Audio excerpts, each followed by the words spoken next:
welcome back as we continue with the coverage highlighting the pain at the pump. And indeed, it is painful as we've seen businesses closed up. Kenyans, men and women, gallant soldiers, many would say, are unable to go to their workplaces today to be able to deliver and work for this great nation that is Kenya. We continue with the coverage, and now we are in Thika Road. These are earlier images from Thika Road as we look at the situation on the roads this morning.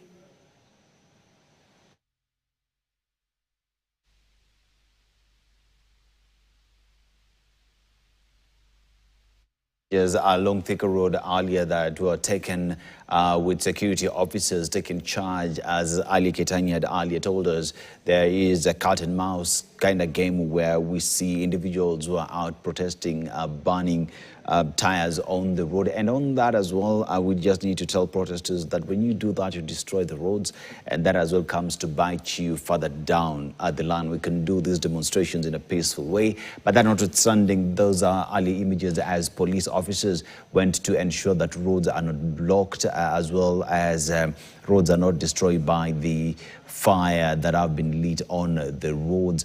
As you can see, Ian Ketanyi is there to bring us up to speed on the same.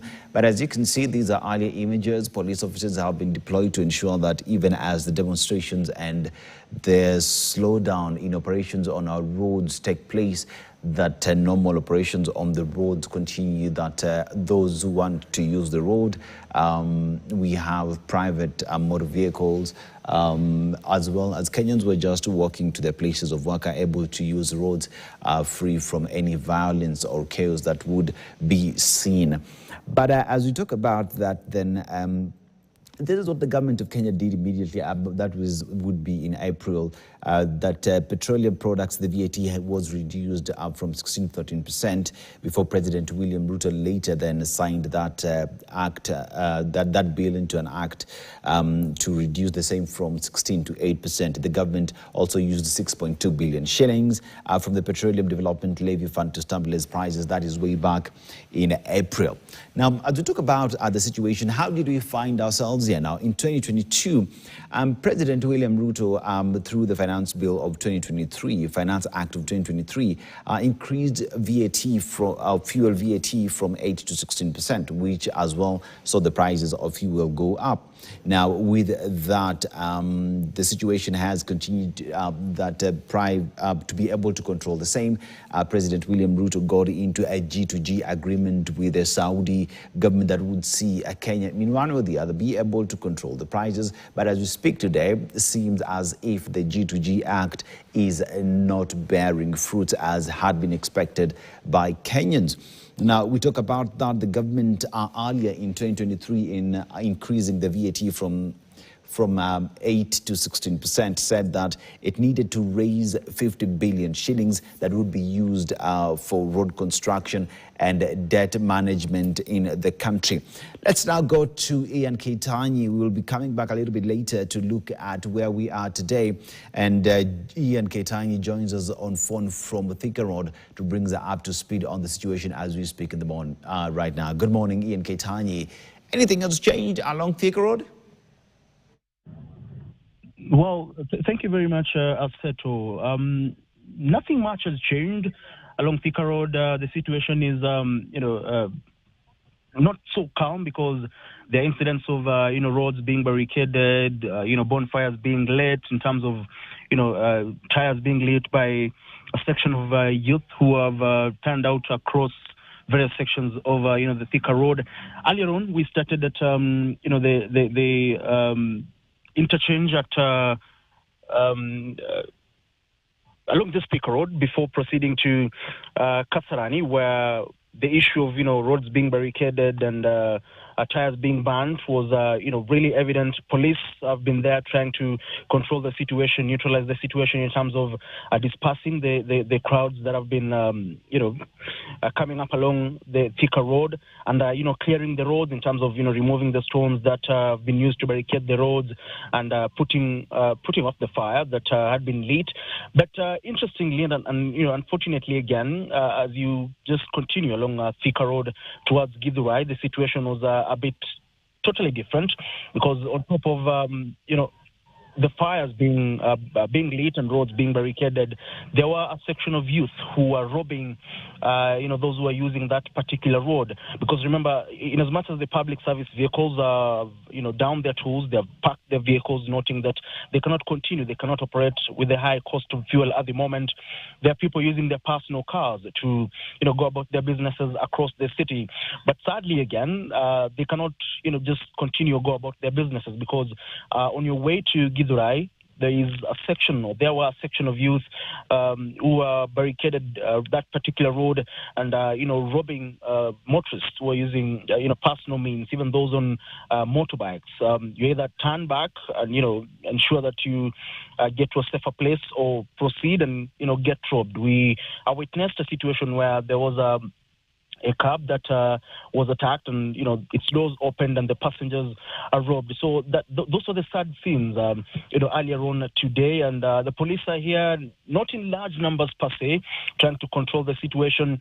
But it is, just the same situation replicated here as the same as, different parts of the country because many Kenyans are out there walking their way to work this particular morning. Most of them are still stranded at all sorts of interchange. Like I alluded to earlier on, there were hundreds of, Kenyans who are stranded there because a place where they would normally pay 30 bob to 50 bob, at most 70 bob to, proceed to work, they are now being charged 300 Kenya shillings, which is, some say, is, very high. It is exorbitant.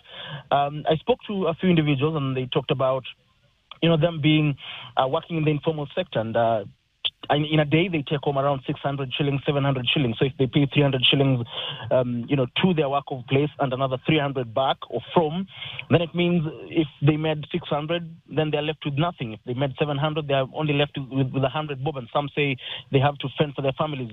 So they're left with no option but just to try and wait and see if they can get a cheaper means of transport, which seems not to be, available at the moment. So it is frustrating because they also say, despite the fact that, they've pleaded with the government to try and look into the issue, to reduce the taxation on fuel, to add more, subsidy, because we had the Treasury boss, John Barry, noting that they will add another 5 billion in terms of the subsidy to the 6.2 billion that was, dished out earlier. But they're saying that is not enough. They need the government to do more because at the end of the day, the price of fuel, if the cost of fuel goes high, and then it means every other commodity, the cost of every other commodity skyrockets, and they're saying it is not tenable for them because they have to pay school fees, they have to, fend for their families. So it is a situation that they want the government to, look into and resolve immediately. Remember, again, they're noting that despite the fact that they have called on the government to look into that issue,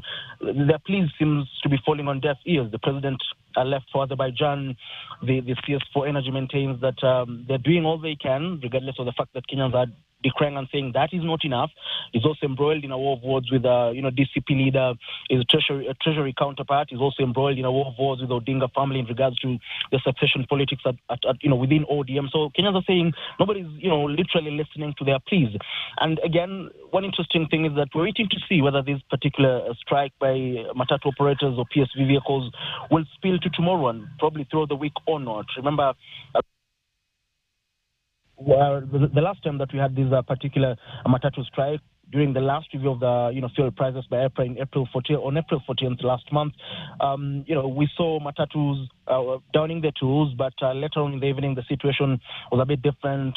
PSVs are there to ferry people home. We're waiting to see whether that will be the situation today. But, all said and done, we still are keeping tabs with the developments here along Thika Road just to make sure that we keep you posted in regards to what happens. And, because also most businesses are closed, and those that are open, there are very few people that are streaming into, those business premises, including hotels. So, Aseto, that is the situation here. I'll be coming back to you a bit later on with a more detailed update in regards to what is happening here, even as, the police try to neutralize the situation. Ian, for bringing us up to speed as well, I beseech you and the team there to be careful based off what we're gathering from Thika Road there. But now, Musungu,